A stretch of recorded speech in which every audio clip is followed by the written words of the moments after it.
A Escada de Jacó.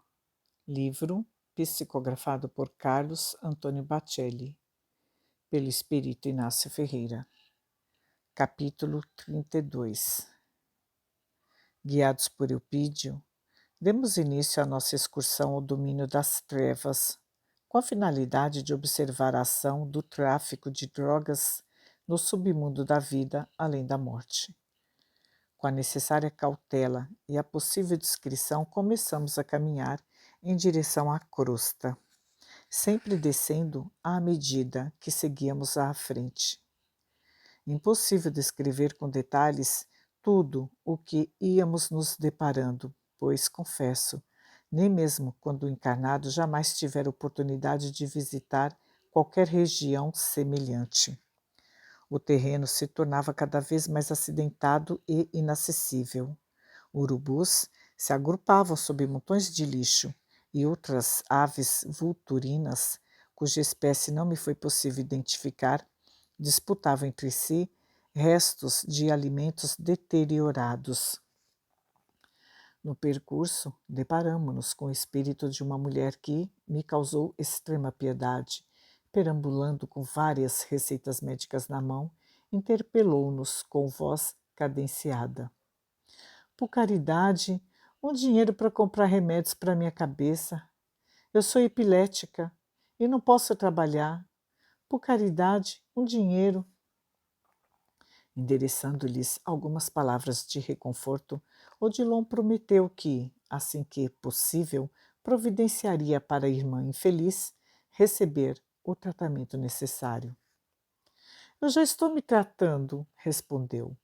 Eu queria um dinheiro para aviar estas receitas, pois sofro desmaios e não posso trabalhar. Quando nos distanciamos um pouco, o instrutor explicou-nos. Trata-se de alguém que, infelizmente, de tanto faltar com a verdade para oferir vantagens econômicas, explorando em nome da caridade a boa-fé dos semelhantes, terminou de fato adoecendo. Sugestionou-se tanto à porta das casas bancárias onde pedia auxílio e nos semáforos, sensibilizando os motoristas com a história que inventou, que, despojando-se do corpo físico, passou a acreditar no que para ela, durante muitos anos, não foi mais que um meio de vida. E agora? Perguntei. Agora, Inácio, é candidata a tratamento de longo curso, sendo provável que conviva com as sequelas de sua imaginação doentia por um tempo que não podemos precisar. Por detrás de um morro, onde sentíamos um estranho cheiro de fumaça, Eupídio esclareceu-nos. Deve ser um dos muitos grupos que, nas imediações, costuma fazer uso de maconha e de crack.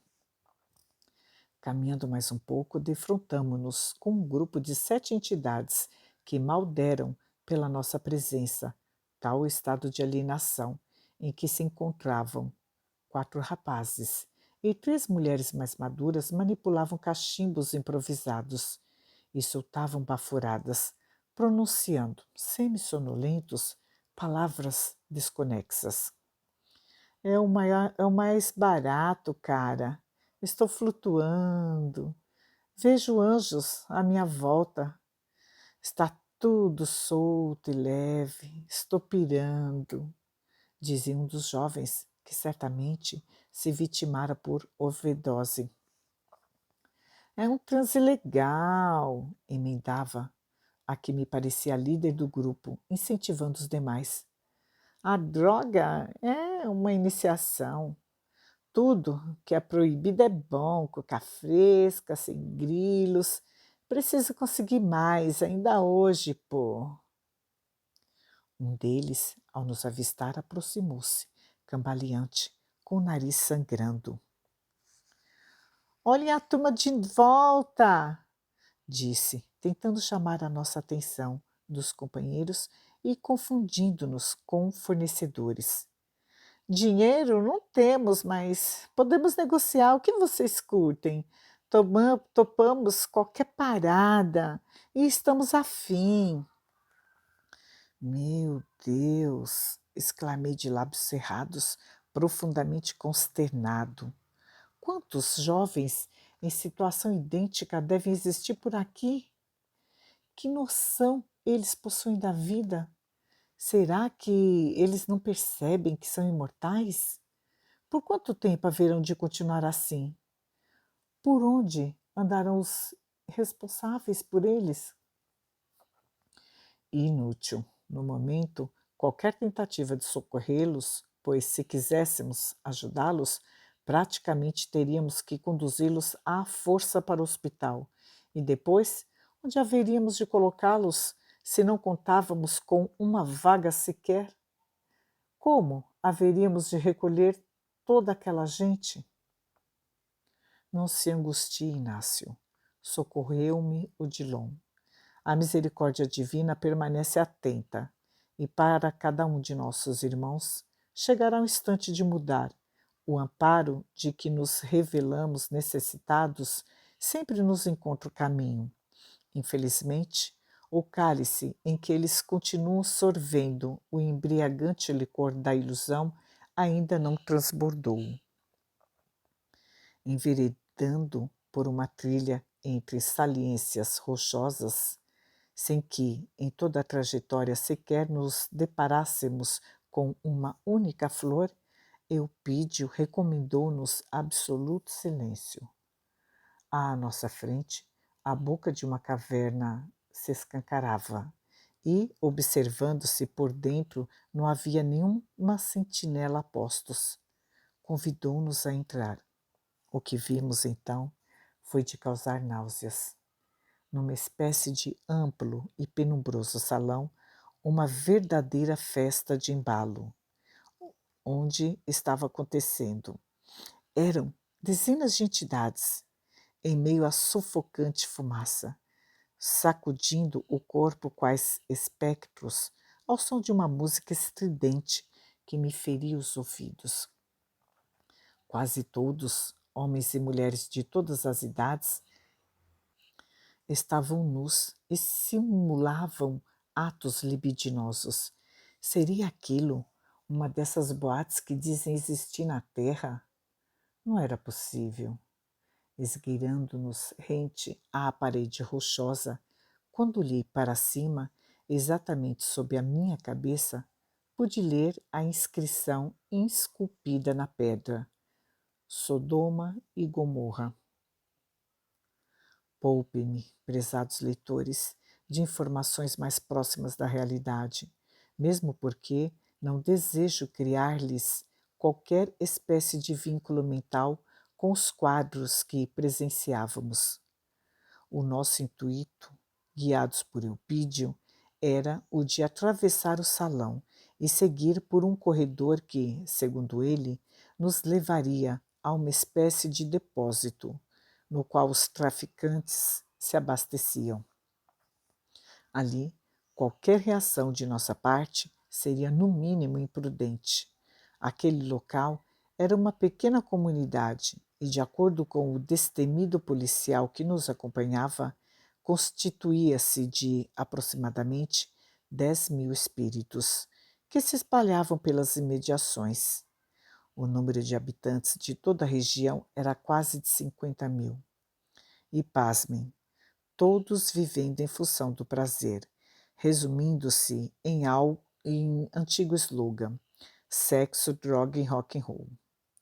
Todavia, avançando sorrateiramente mais alguns passos, fomos barrados por um segurança, um negro de mais de 2 metros de altura, que, cobrindo-se apenas com uma tanga, nos indagou: "O que vocês estão fazendo? De onde vieram? Ainda não se serviram?" Aquele "ainda não se serviram" soou-me estranho aos ouvidos e compreendi que ele estava se referindo à droga por oferta da casa. "Acabamos de chegar e estou mostrando o local a estes amigos", respondeu Eupídio. "Espero que não se importem." E, em seguida, pronunciou algumas palavras em castelhano, dizendo-se amigo e integrante da família de Pablo. É possível que muitos companheiros que nos estejam seguindo a narrativa, e eu lhes dou razão, estejam se questionando por que, ao invés do nome de um traficante, não mencionaram o de Jesus Cristo. Digo-lhes que, o tempo todo, o nosso impulso era exatamente este, mas, acreditem, ninguém nos daria ouvidos e, com certeza, seríamos expulsos ou mantidos sob cativeiro. Vocês acham que, no recinto do amplo salão, não havia símbolo religioso?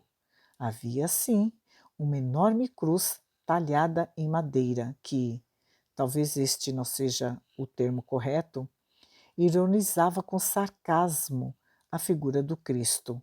Aquela imensa orgia recordava-me as bacanais de Roma, posteriores a Júlio César e Otávio Augusto, em que o homem, em sua insanidade, misturava o divino ao profano. O gigante de ébano se afastou e Eupídio advertiu-nos: precisamos ser rápidos. E, de fato, precisávamos mesmo, pois aquele ambiente estava mexendo com as minhas reminiscências de vidas que já se foram, mas que, talvez, não tenham sido convenientemente sepultadas pelo tempo. Ante o barulho que nos estourava os tímpanos e o ar que se tornava cada vez mais irrespirável, tivemos acesso a estreito e mais escuro corredor que desembocava num salão de menores dimensões, onde vimos caixas e caixas empilhadas e alguns produtos químicos utilizados para potencializarem o efeito das drogas. Alguns espíritos com forma humana, ou seja, sem nenhuma aberração de caráter físico, inspecionavam o serviço de outros que, sinceramente, eu não conseguiria descrever sem causar espanto. Junto a diversos tubos de ensaio e pipetas, cubas e fogareiros acesos, aqueles estranhos seres que um dia certamente haviam sido homens, experimentavam formulações que exalavam fétido odor, semelhante ao de amônia e do enxofre. Como é, Guida? Perguntou um dos chefes do tráfico naquela região. Estamos sendo pressionados. Você prometeu-nos uma droga 2 vezes mais potente que o êxtase. Respondendo não sei por qual orifício da face macilenta e deformada, o químico disse: estou quase lá. Descobriremos e inspiraremos aos homens uma droga, perto da qual todas as demais não passarão de inocente barra de chocolate. Ficaremos milionários e dominaremos. E, feito um cientista louco, gargalhava como se o fizesse por uma fenda aberta na traqueia.